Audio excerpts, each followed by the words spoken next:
So, when we're going and we're talking about homeostasis, homeostasis is all about the body keeping that ideal level for everything.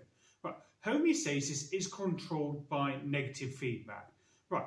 Generally, the general rule for how homeostasis works is that we start off with an ideal level. If something happens to raise that level, something happens that causes a response.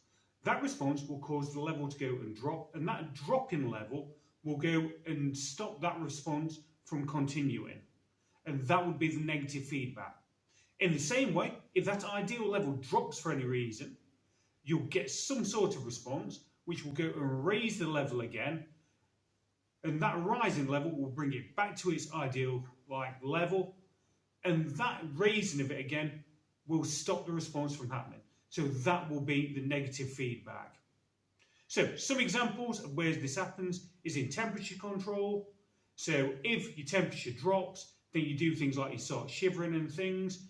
You warm up because respiration increases, and because you go and warm up, you stop shivering.